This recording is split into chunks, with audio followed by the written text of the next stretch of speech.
Assalamu alaikum warahmatullahi wabarakatuh. Alhamdulillah wathanau lillah wassalatu wassalamu ala rasulillah wa ala alihi wa ashabihi wa mawala ma ba'd. Tukiendelea na kuishi na Qur'ani katika mwezi ulioteremsha ndani ya Qur'ani, sisi umma wa Kiislamu twaishi matatizo makubwa katika iltisam ambayo Mwenyezi Mungu Subhanahu wa Ta'ala ametutaka tuwe na iltisam, wa'tasimu bihablillahi jamia. Katika sisi kushikana katika jamii za Kiislamu, ndani ya safu za da'wa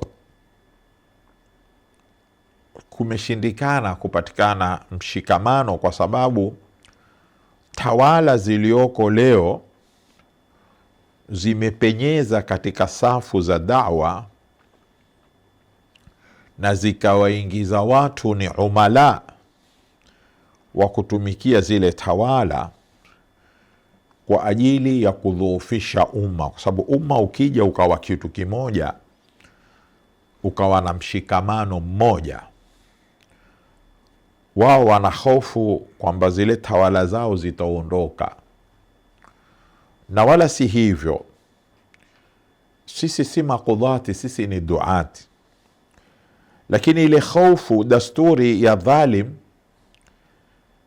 huwa ana hofu na haraka yoyote inaokuwa ina nguvu.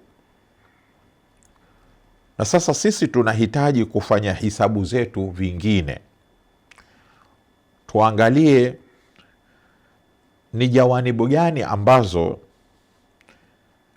zinasababisha matatizo haya, kwa sababu kumeingia ubinafsi, kumeingia mada, kumeingia masalihi tofauti tofauti bismi ad-da'wa ila hadha ad-din.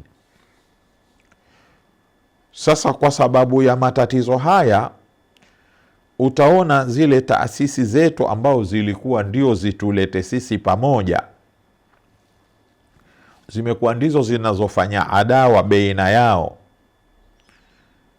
pasina kuelewa kwamba yale wanaoyafanya ni maslaha ya a'da hadha din, si maslaha ya dini.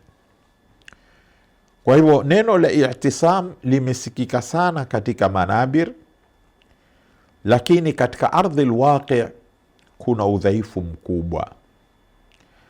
Udhaifu huu utaondoka kivipi?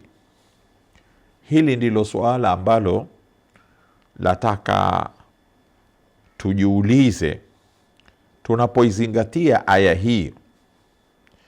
Sisi twafahamu nini?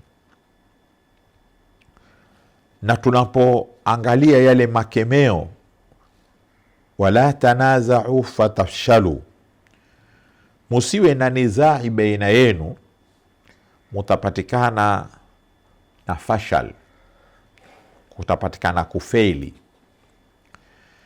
Sasa mambo haya mawili, kuna amri na kuna nahi. Amri ni ya i'tisam na nahi ni ya furqa, wala tanaza'u. Sasa kuna na yale matatizo mengine ambayo yapo ndani ya taswira zetu za kuangalia ile dini yenyewe, haswa baina wenye kutaka kunusuru dini ilivyo na wenye kutaka kubuni yao. Sasa hapa kuna hili ni tatizo nalo lingine ambalo lachangia sana mipasuko, kwa sababu utaona wale wenye kutaka kunusuru yao wana bidii kubwa sana kushinda wale wenye kutaka kunusuru dini.